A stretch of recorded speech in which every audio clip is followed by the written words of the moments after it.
so welcome to I think episode 3 of the Salaryman podcast. So today we're gonna start off by talking about I think is it too old to be successful, and also what does success mean and how it measures up when you talk about age, right? And I think it's a good topic to talk about because we are relatively Youngish. okay. We are 32. Yes, which right? is youngish. I don't know, I don't know because I keep telling my 20+ year old friends that I'm old. Then that makes 40-year-olds feel older. Then the 50-year-old will come in and say, "What are you talking about? You're in the prime of youth."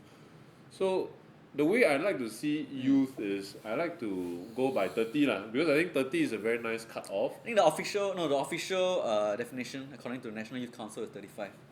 That's a youth. Yeah, is it? yeah.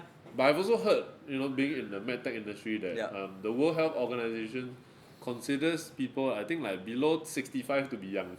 Oh, You see, got the different matrices of let's use that definition. we'll be young until we can draw our CPF, right? That's the cutoff age. Oh, that's awesome. I like 30 because Okay. 30 is like, you got your 30 by 30, which I think is the most prevalent. 30 under 30. 30 under 30. Yeah. 30 by 30. That one is the Yeah. Singapore government thing. Yeah, Right? yeah. Yeah, 30 under 30, I think is one of the most prevalent things that considers age as a metric of success. So it's like, I think by 30, after 30, nobody will go like, wow, he's only 30 something, so young. I think some things like, Yeah. so if you make senior partner by 30, people might go, wow, very impressive. But like if you're 40, nobody cares already. Yeah. So, wow, he's only 40 years old. It's like you millionaire by 40. I mean, it's not bad, but it's not an achievement to shout about. Yeah, like so I think like after 30, nobody cares about you being young anymore. Yeah. But like I have heard people say, wow, he's only 28 and he's a marketing director. Wow. So like I think after 30 already, that's why we talk about 30. So Sure. we are of that age, right? We are 32, so we have Over just the sort hill. of over the hill, Yeah. going down already. yes. But actually that's why I want to talk about it also, because I don't think that that's actually correct, like, because I read this very excellent article which I'll link in the description below, by HBR, Harvard Business Review, that talked about so what is the average age, right, that people found successful companies.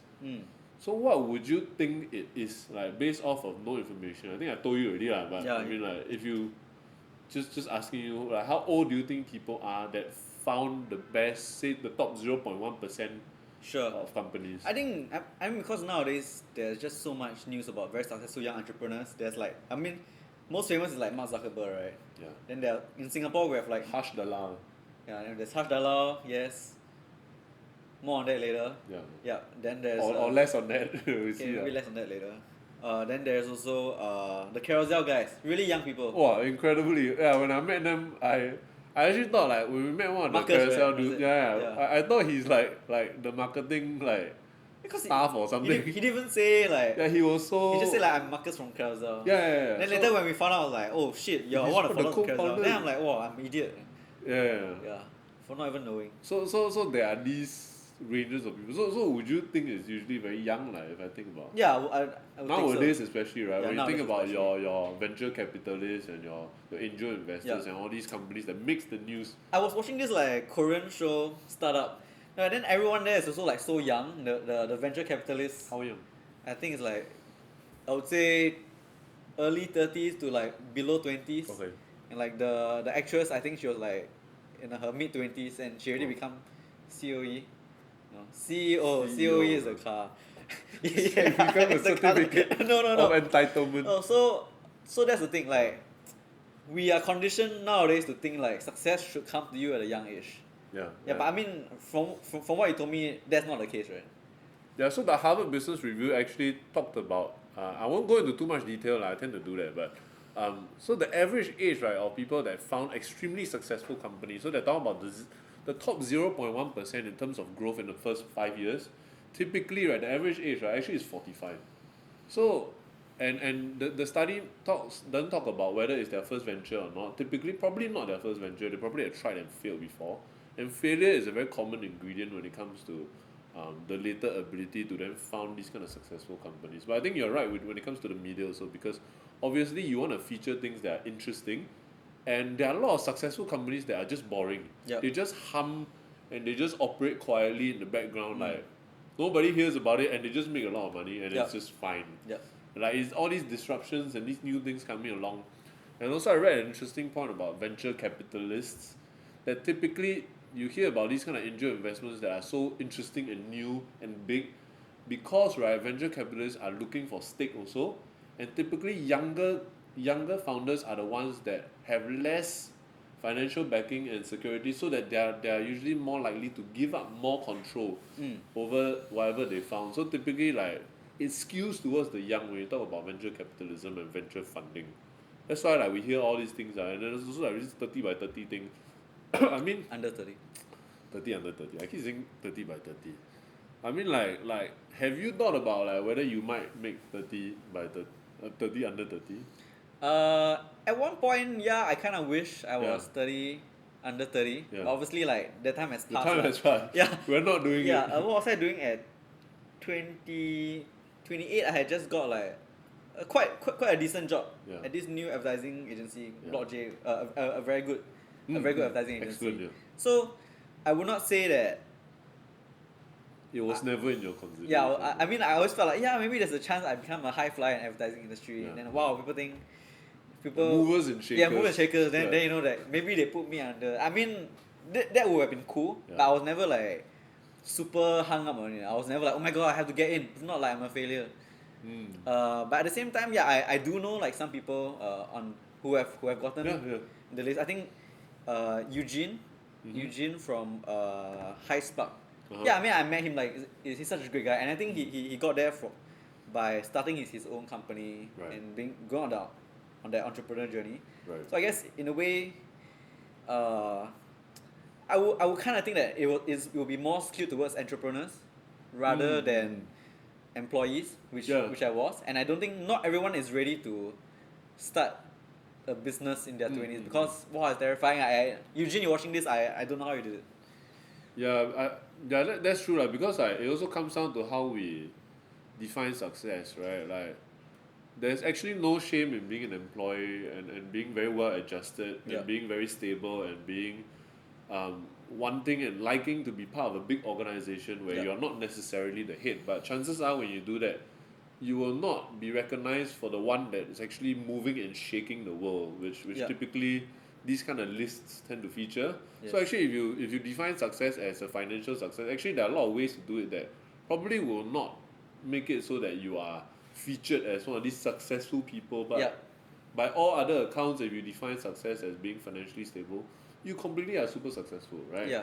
But And I think to consider is that sometimes even for these lists, right? Yeah. Even if you make a lot of money, you might not even be on it. For example, I have a friend who works in real estate. Yep. I think he was a millionaire before he was 30. Wow. And I mean he was never on the 30. Yeah, because he's just quietly doing something that everybody kind of understands how it works, right? So I think at the same time you have to consider that these lists often have to feature like maybe like interesting industry or like something new and there's a newsworthy aspect they have to consider when they nominate these people also, right? Exactly. Yeah. I guess that's very true also. So, but I also feel like because I have some peers also that have made the list, and I also like I have a friend who did it when he was like 26 or something, and I was like, wow, what am I doing? Yeah. Like I went to class with this guy. Yeah. Like we were sitting in the same classroom at some point. Like how have I lagged behind so much that he's not? And I feel like this has happened along so many stages of life. Like when you think about valedictorians, when you think about like child prodigies, like 11-year-olds that are releasing albums and going on world tours because they're just so freaking talented.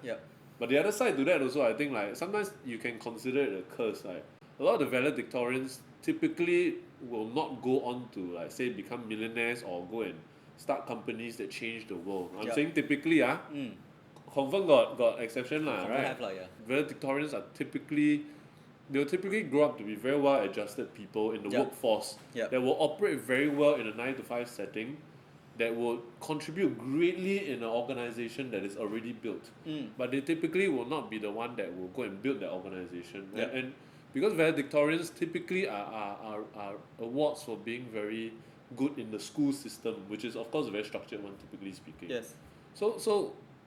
But I also think like it's a very big pressure to be a valedictorian, and then everybody's looking at you, wow, you're valedictorian, wow, you this, you that, then like when you just go and do like 9 to 5, people are like, why you never amount to it, which is not correct. Like It's not amounting to anything. Because- Like, I earn a lot of money. What are you talking about? Yeah, because the qualities of succeeding in school is Mm. very different from succeeding in the business world. Very And true. and there's nothing wrong with like defining your what success is to you. I mean, you don't need to be successful in the business world to be considered like to have like personal success, right? Yeah, yeah. But sometimes I think it can get to you like maybe it's an ego thing with me. Like I felt like I should be more recognized or I should be better. Mm. Then when I see my peers getting this kind of recognition, I'll be like, wow, what am I doing?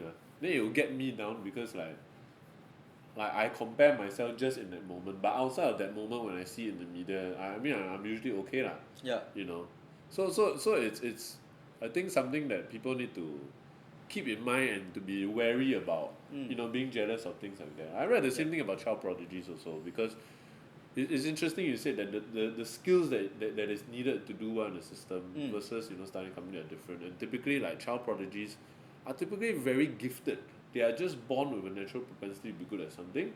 But translating that, right, child prodigies don't always become adult geniuses because the skill sets to then take, say, like a extraordinary natural talent with music, Yeah.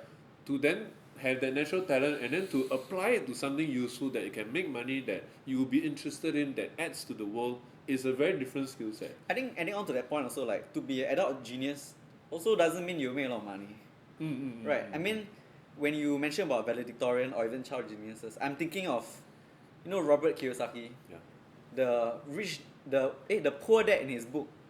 Was a very smart academic person, In right? Rich Dad Poor Dad, this is like his dad's like his actual dad, the poor dad was like a professor or something. He's very logical, he works within the system, but he's not as wealthy as the rich dad. I mean, of course now we know It's fictional. both dads were fictional, but I just thought it was quite an accurate It's like a good analogy of how things are like. That the smartest person, the person that knows the most things might not necessarily go on to become the most successful, Exactly. right? Because we are not the smartest people. Certainly in the financial space, we are definitely not like we feel imposter. I certainly do. Ruiming also feels it to a lot for sure. of the part because even though he's more technically proficient than me, he also being more technically proficient means that you know even more. You're even more aware of the deficiencies that you have in the knowledge, right? Yeah, I think it's for me. I guess it's like I know enough to not be like cocky and like, oh, I know everything. It's more. I mean, maybe at the start you kind of feel that way, but after a while, like, oh shit, actually there are so many things I you don't really consider. Yeah. So do you think you are successful I think for your age? I mean, I would like to be like humble. I think most people will look at me and say like, hey, Ruiming is successful. Yeah. Yeah, I would say like I have ticked off like conventionally. Hey, don't be asshole. Yeah, I'm messing around. He fucking set me up for this. I think conventionally, like people will say, you're successful. Yeah. But I mean, at the same time, like I don't have a family. I don't have. So you haven't started a family. Yeah, I haven't started a family. Yeah, I mean, I have a mom and dad. Yeah.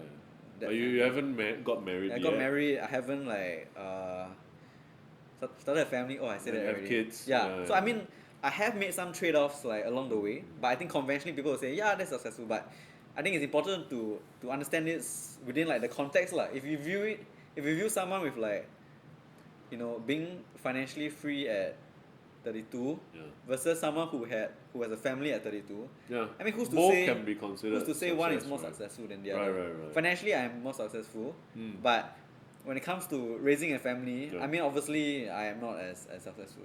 Yeah, I think like it also depends your metric, and I think the metric that we most typically subscribe to, and that might change, is the Ikigai model, right? Like which is a very career-centric kind of way of measuring success. So it talks about, I mean, everybody knows what Ikigai is lah. But for sake of convenience, I'll say it again lah. Sure. It is that, you know, you can find happiness in work and life in these 4 areas if you can achieve these 4 things. That you can do something that you're good at, that the world or society benefits from you doing it, that you can earn money with, and something that you like doing. So for now, I think the work salaryman is pretty close to Ikigai, like the closest I've ever been, certainly. And to achieve that, I think at our age is quite something. Like I think a lot of people text me about their aspirations to do that, and especially a lot of young people. And maybe you can also talk about like age when it comes down to like financial involvement. Like because I get so many messages from younger people in university that don't even have money yet, but they're so eager to start because they read our content. Yeah. Then they even make money and they're thinking about investing. Sure. And they always like feel very kanchiong because like we talk about, for example, crypto. Yeah. Then our thing on crypto is that we don't put more than 5% because it's still quite speculative. That's the correct word, right? Yes. Yeah, so they'll feel like, wow, like so if I put like say 5K, to a working adult that's not that much. Yeah. But to somebody in university they'll go, wow, so much. Like a fortune. How am I ever gonna have that as 5%? But Yeah. the perspective as a young person means that you don't even understand yet. Like when you start working, like the kind of financial options that you're gonna have. Yeah. So do you ever think it's too early to start? Like when it comes to like financial, starting to invest and then getting involved in these things. Nah, I don't think it's ever like too early to start. But I think it's too. But there are certain steps you must do before you start. Mm-hmm. I mean, all this that we always like nag about. I'm quite tired of saying. It's like have emergency fund. Settle your insurance first. Then you can start, or have like at least a safety net lah. And then, I think as long as they're investing money they can afford to lose, I think it's fine. I think actually like 30 is still quite young. Like Yeah. in terms of like, so when you're 40 maybe or 50, like you might have a family commitments and stuff that you cannot really spend so much energy to start something new. But then also like, I also feel like there might be some kind of new reawakening or some new free phase later on when your kids do grow up. Yeah. Then you are in your 50, 60, then you can start again because your Yeah. kids are out of the house now. Yeah. So I also wonder like maybe next time like you will have a huge business and it's completely different to work Salaryman. Yeah. Like you might have a bicycle empire spanning Southeast Asia Oh, that makes you a multi-billionaire. Yes. Wow, multi-billionaire sounds great. Sounds great, right? Yeah. But actually, I don't know. I mean, I also often think about it. I used to blog a lot when I was in secondary school. Okay. Then I consider myself like quite a good blogger, like, I would say. Okay. Yeah. Then in the early 2000s, not early 2000s, like mid 2000s, but people like Xiaxue Yeah. and a whole bunch of bloggers Yeah. started to like They monetize it. Yeah. yeah. Then I was like, oh fuck, I'm too late for that. You know what I mean? Yeah. Even though we started blogging around like the same time. Right. So that must be how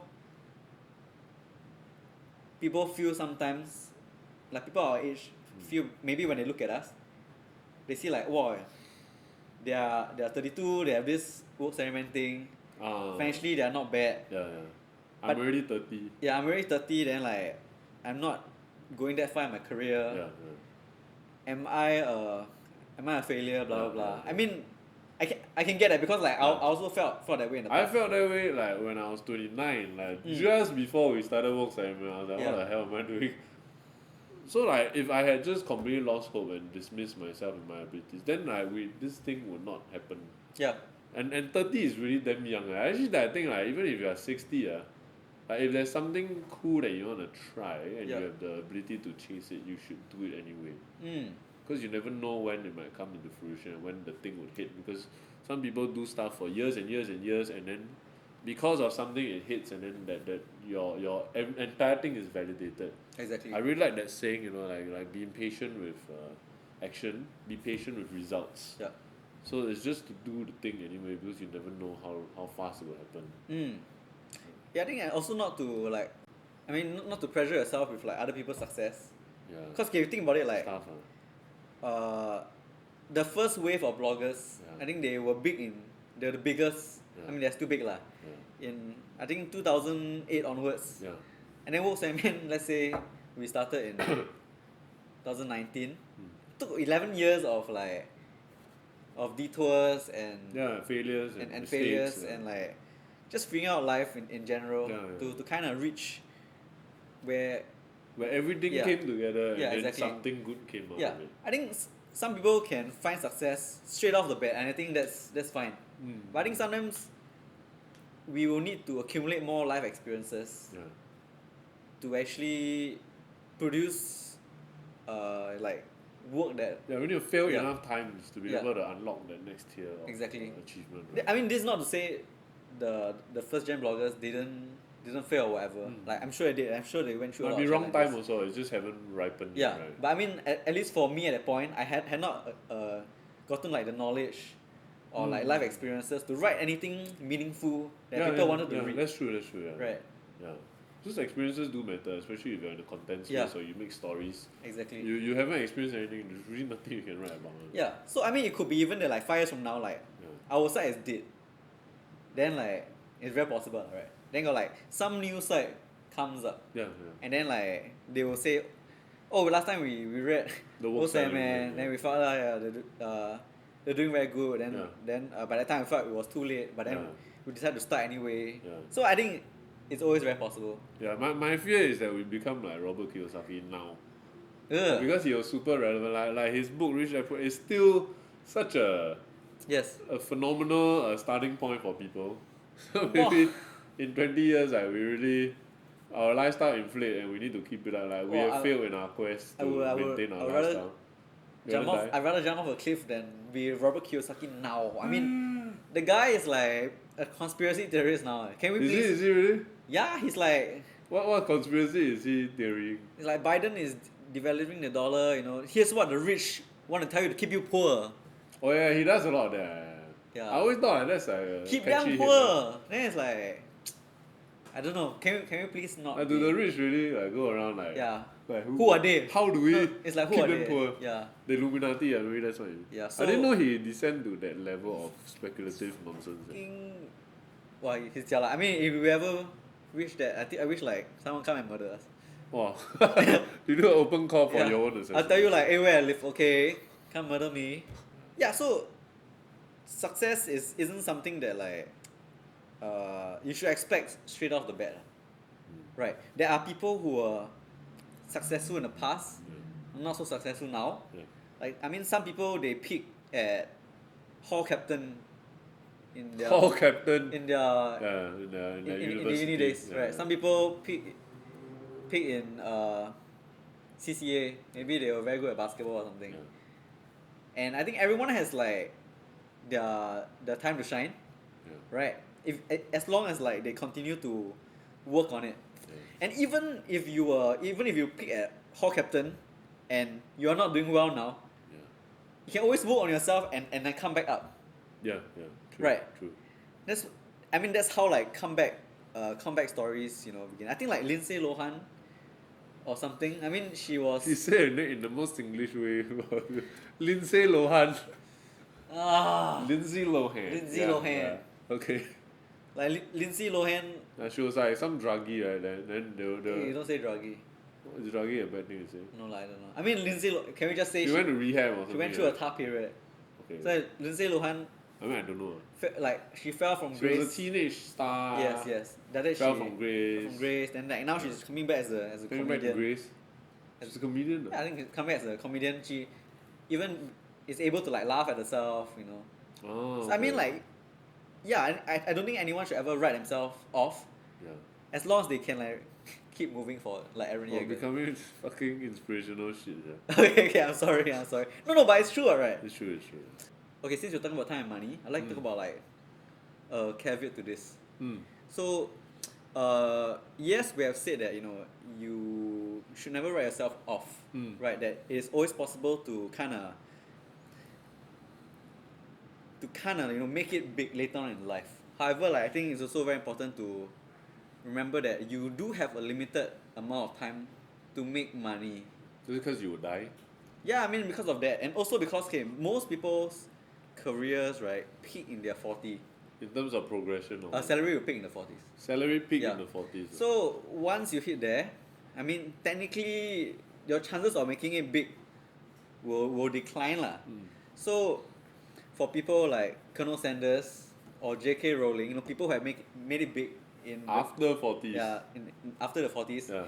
They are generally exceptions. Not impossible, but they're exceptions. And I think if you just have to keep that in mind, because a lot of people, I hear this phrase being thrown around, like, you know, money can earn back on. Right. But typically when they say that, they're saying it as a... It's like the full saying, or the full saying as a usually here is that money can earn back, time cannot. Sure. So when they say it, they're talking about making a choice between money and time. Yeah. So like, for example, the example of like gap year. Yes. So in my 20s, I choose to take a gap year, not earn money, but go and travel around the world. Yeah. Because I think the argument usually, it's not so much just YOLO, but also like, I'm in my 20s and I'm only gonna be 20 once in my lifetime. Yeah. So I go for it now. Yes. So then you are saying the other side to that is that go, but Just understand the trade-off that you're making. right, you are making an active trade-off, right? Yeah. You are foregoing or you are not choosing. How to say There's opportunity cost on going on a gap year. Right. And as long as you take that into account, I think it's okay. But if you go on the gap year and then expect to be on the same as somebody who didn't go for a gap year. Same trajectory. Same trajectory. Yeah, then I think like you are like grossly mistaken. Ah. So even though, yes, you can be successful later on in life, but people, how should I say it? There's probability at play here, Yeah, probability right? at play, yeah. You can always be an outlier, but the chances are not high. Yeah. So it comes down to whether you are confident in your abilities to Exactly. always be an outlier. Exactly. And that is something that is like gambling, Yeah. like there are odds to be beaten, and you can beat it sometimes, but I'm not that confident in myself that I always think I'm so exceptional that I always go beyond the grain or against the grain. Most people expect success to be like, start in your 20s, bam, then suddenly be successful in your 30s, right? But I think in reality, as long as you start off like slow and steady, keep working in the right direction, you might eventually go up in maybe your 40s or 50s it might actually or 60s. go faster. Yeah, also, exactly. Right. But if you kind of take money can earn back to the extreme, you will be like flat all the way. You know what I mean? Then you expect it to spike. Yeah, they expect to spike. I mean, to compensate, it doesn't happen like that. they're just ridiculous, right? Yeah. So you shouldn't expect success to happen too fast, but you should also keep working at success on success on like whatever you think success is. Right. Yeah, so actually on that note also, when we talk about money and time, I think another thing that we should think about also is this idea of hourly value. That's just the way I like to say it. I'm not actually talking about freelance rates or whatever. But I think like when you think about choosing between money and time, your hourly value matters. Because last time, like when I was like just 18 years old, I just started working, earning 1.6k a month, right? Yeah. Taking a cab home from like town seemed like a big deal to me because like $20-30 peak hour rates or that. Yep. When I could have taken a bus. So last time when I was like in my 20s, I always go out with my friends and I would be quite a party pooper because I don't want to take cab back. I don't want to miss the last train or the last bus. Yeah. There's a big difference. It's like $18. I mean, I've always been that guy also. Yeah. So but nowadays I'm finding right in my 30s now, like because we earn more money now. Yes. So our hourly rates, I cannot just say what my hourly rates are, not because I don't want to say, but because I also don't know if it fluctuates. But let's just say it's like $60. It can be that sometimes. Yeah. So 1 hour of my time is worth $60. So now I'm finding actually right, even though it's inbuilt into my habits really. I just like taking the bus and train and whatever public transport because it's so damn cheap. Yeah. But it really is a lot slower sometimes. So sometimes actually I'm finding that because my time is worth that amount, right, a certain amount, right, it is now justifying the fact that sometimes I should just take cab back. And even though like it makes perfect sense on paper, I still find it hard to sometimes take that. Because actually by right, if I save that hour by taking the cab, I can use that hour to either decompress or to go and work on something and earn $50. So that is another caveat also that you need to make into play on life. Yeah. Maybe somebody who is very, very young and already has a very high hourly rate, either from freelance or from the job, might find it acceptable to make that trade off, to choose to get time with money. It's like buying time, right? For sure. Yeah. I think about that, right? I think all the more important why you must start young. Because let's just say you start in your 20s and by the time you reach your mid-30s, right, you have like, let's say $1 million. Okay, and then this $1 million... Oh, that's a lot. It's possible. 30, It's possible. Okay. I mean, all the movers and shakers that you see on Forbes under 30, there's that potential that they reach 1 million by 35. Right, correct? Yeah. Even if they don't have money, they can use their social influence or whatever to then get money. Exactly. Right? So it's not impossible, okay? And so based on this, okay, let's just say every year their investments generate 5% return for them. So 5%, quite okay, right? yeah. So that would be like 50. So that would be like 50 grand a year, or 4K a month, right? And based on that, that is.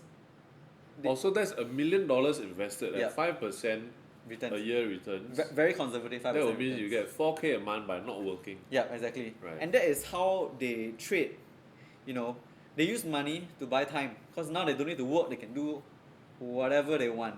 They can even use it to work on riskier projects that might bring them more money.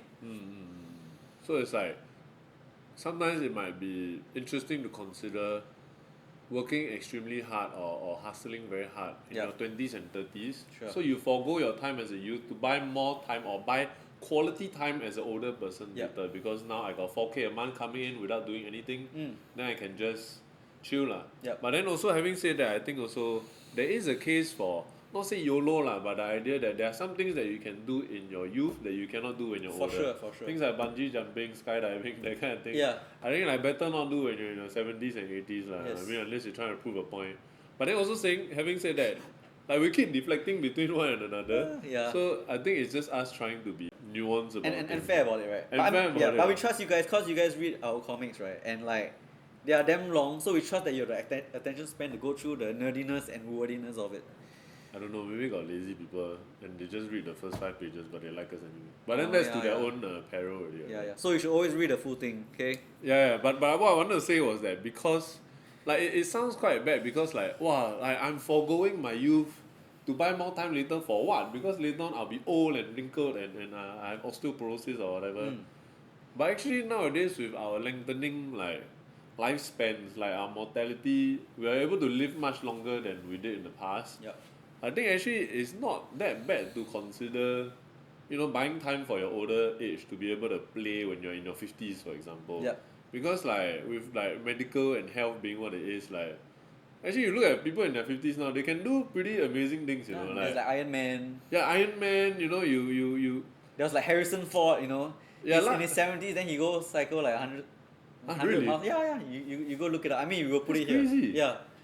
I mean, Harrison Ford, he's rich. I mean, last time I remember like when I was in secondary school, it used to be called like uncle strength. We used to call it that because like you would see like if you play basketball in the court, then or you go and play badminton, there are uncles that are just incredibly good even though they're old.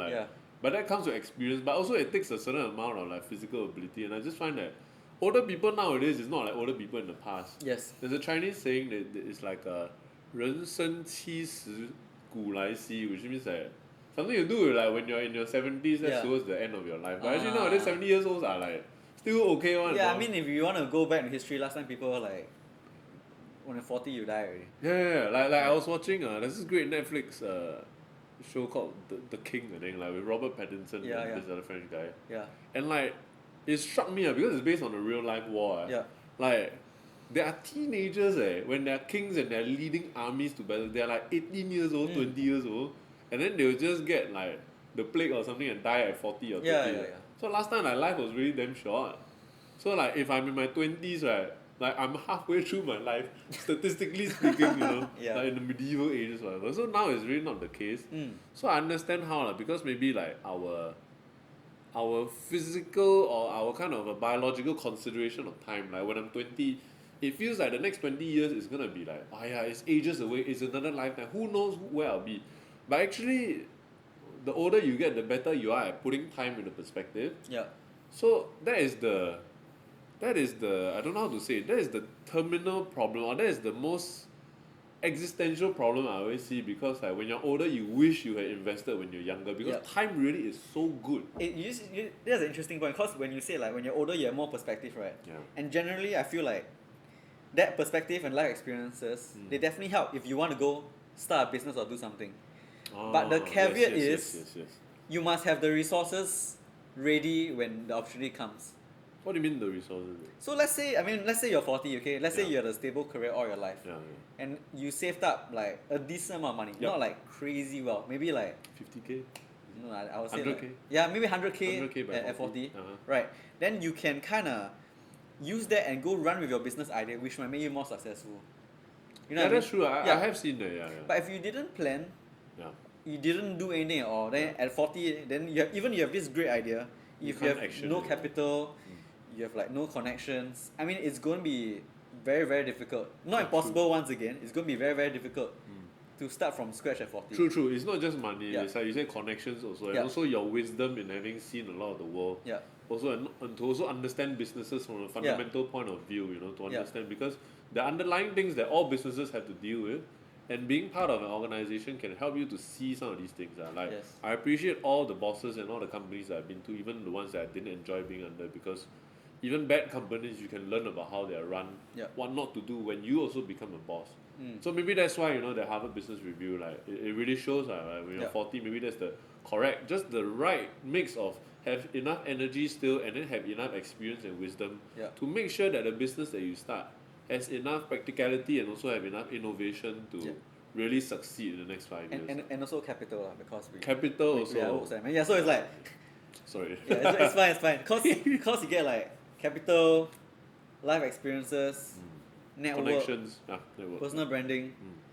Then like you take this like joint, like the sum of everything. Then you go Yeah. start a business. Yeah.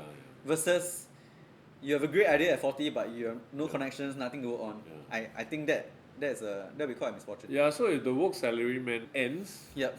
It will even end. if it will end. It will end. Just how, right? Yep.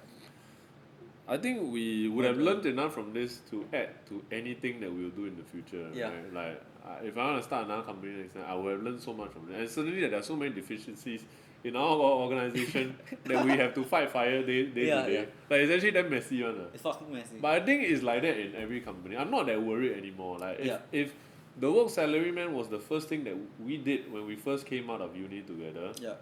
I would be so worried because there are a lot of different things that are just not perfect. Yes. But being in organizations, right, even like in huge organizations, right, and being inside it, you just understand like problems are the constant of everything in life.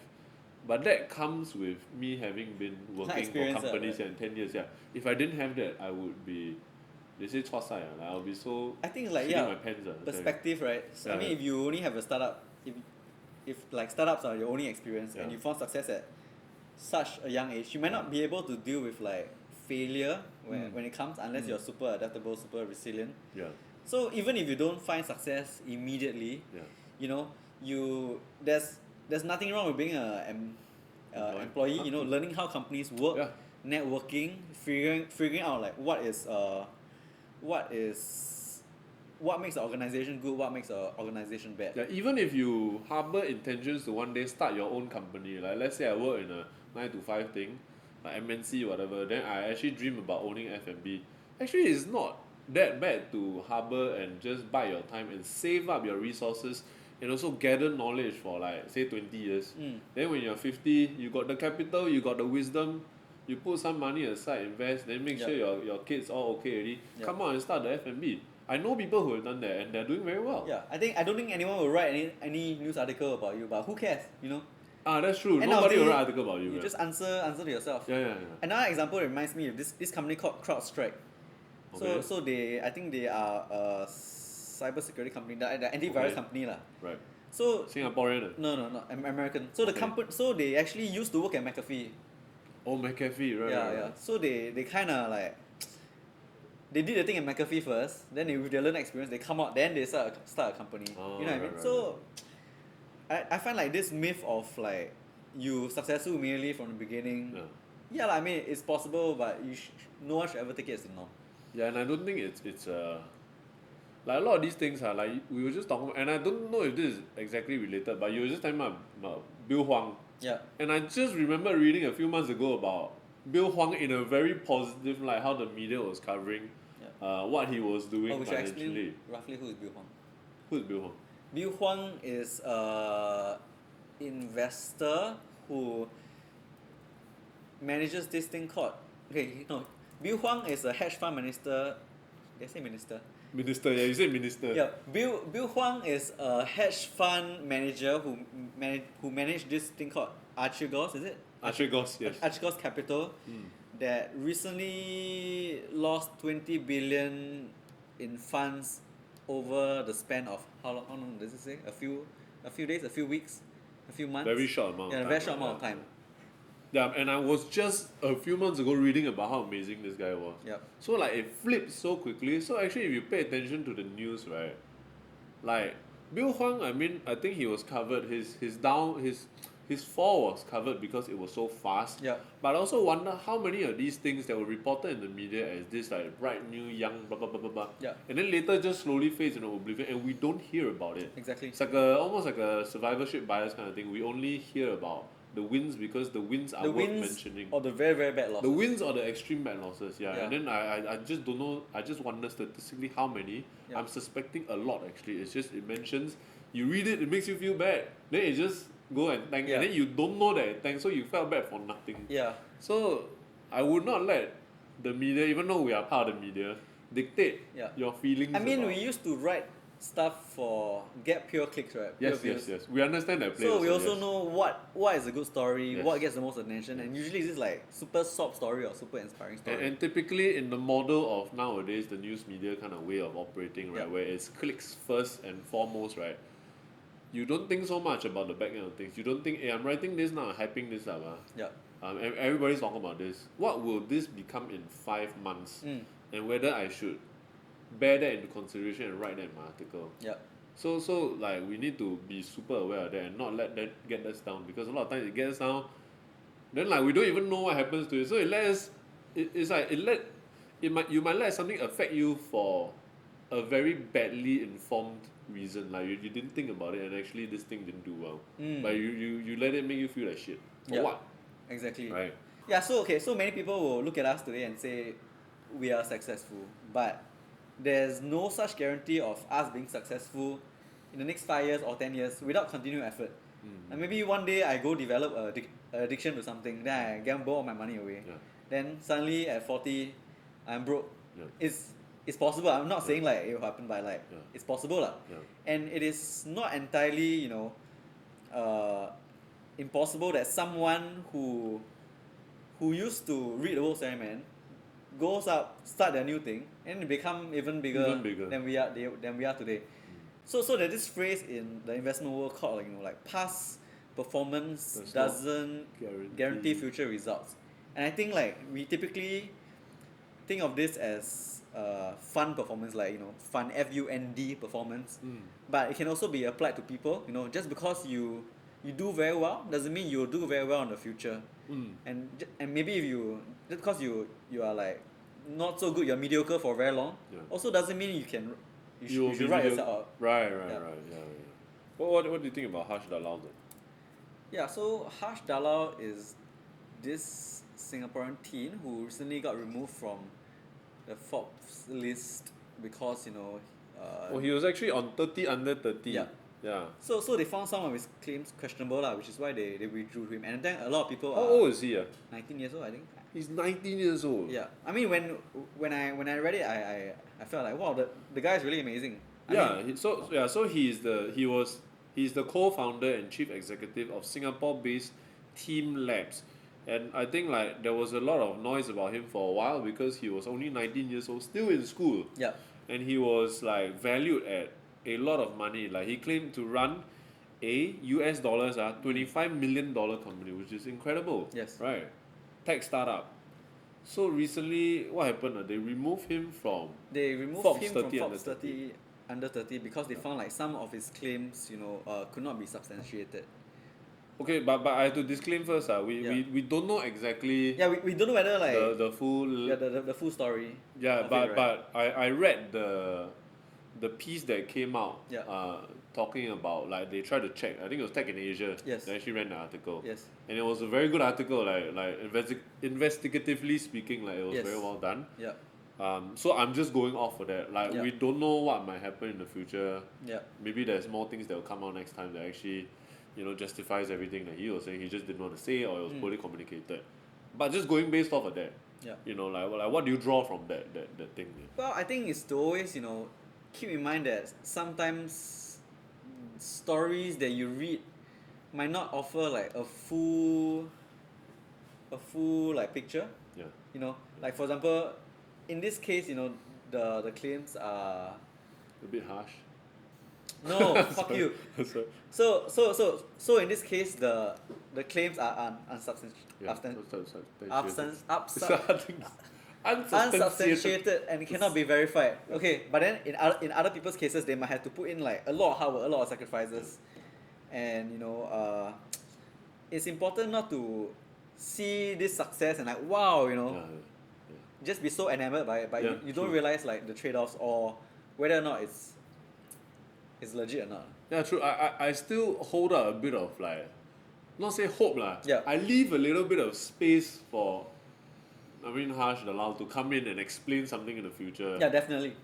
So I'm not saying this is the be all and all, but like I just feel like, yeah, I really felt like crap over it for a while because like, wow, he's 19 years old.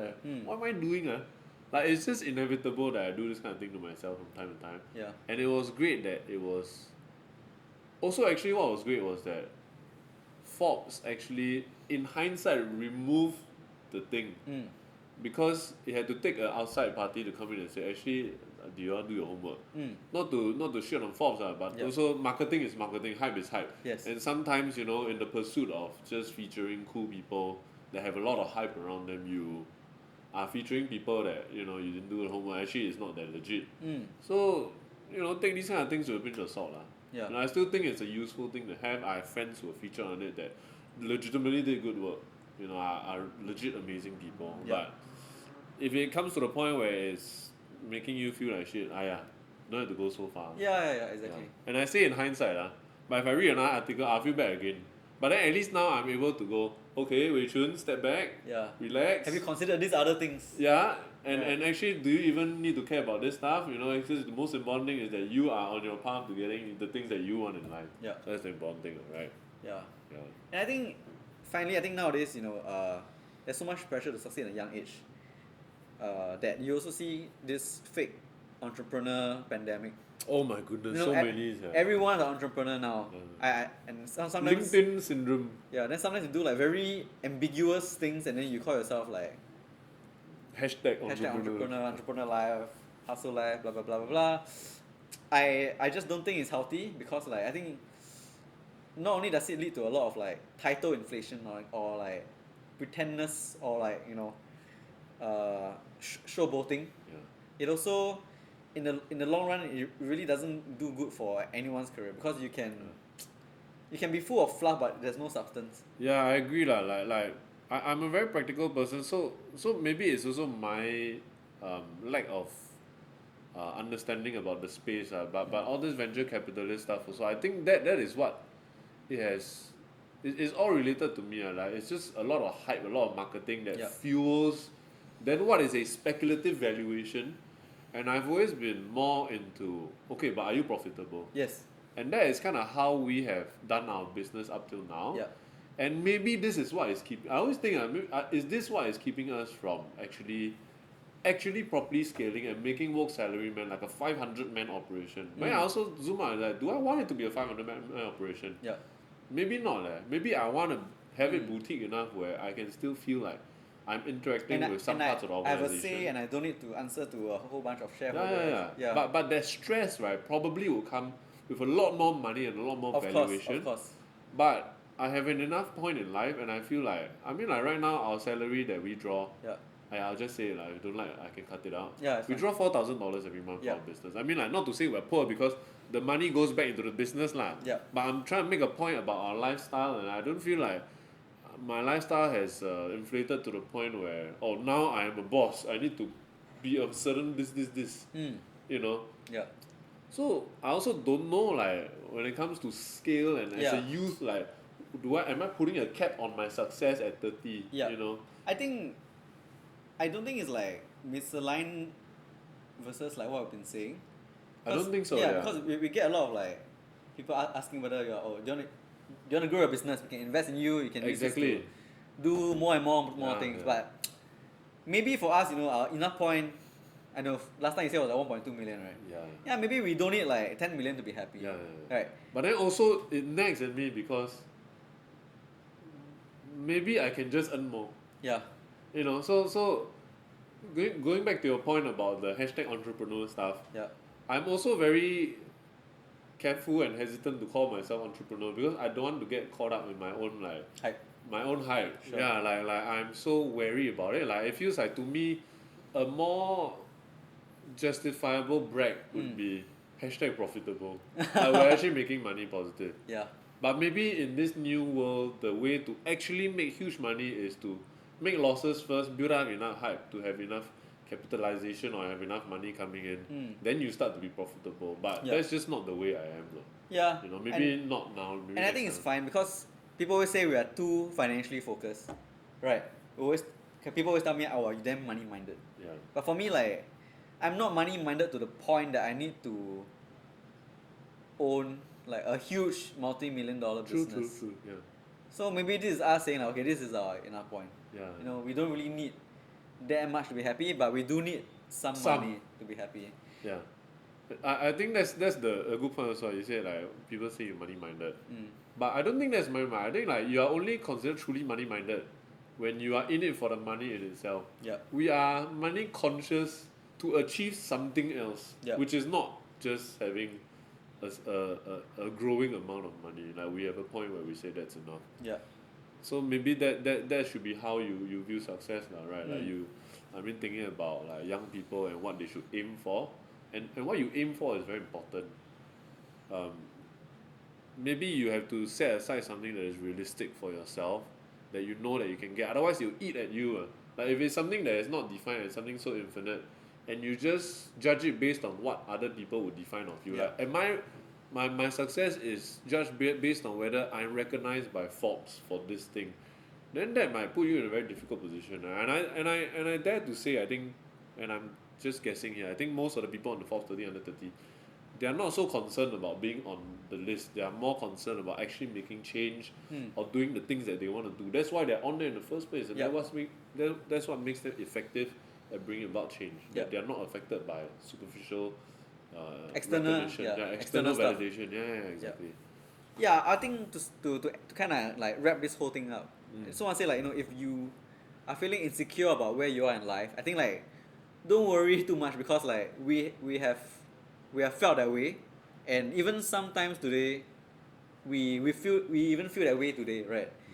Because you know, I felt that way just before clicking on the camera on because I'm like, what the fuck am I doing? I'm doing podcast, like people give a fuck about what I say. But I mean, it just plagues people. Some people more than others. number 47 on the charts. Yeah. Yay! Yeah, okay, but no, this saying in Chinese is like there's always be one mountain higher than the other. 一山还有一山高. Yes, that one. Yeah, then if you keep looking at all the mountains that are higher than you, you will just be enamored and you'll just not move. So really just focus on yourself, just keep moving forward, keep pursuing your own path because I think that is the most reasonable thing to do in this like world of like hype. By reasonable, you mean what? Like morally reasonable or like most probable chance of actually Yeah, success? I think most probable chance. I mean, in the age of like insecurity, fears, things that you're not good enough, imposter syndrome. Yeah, I would just focus on myself, keep moving forward, and just be slow and steady lah. Yeah. Agreed. Okay, let's end it here. Okay, just end it here.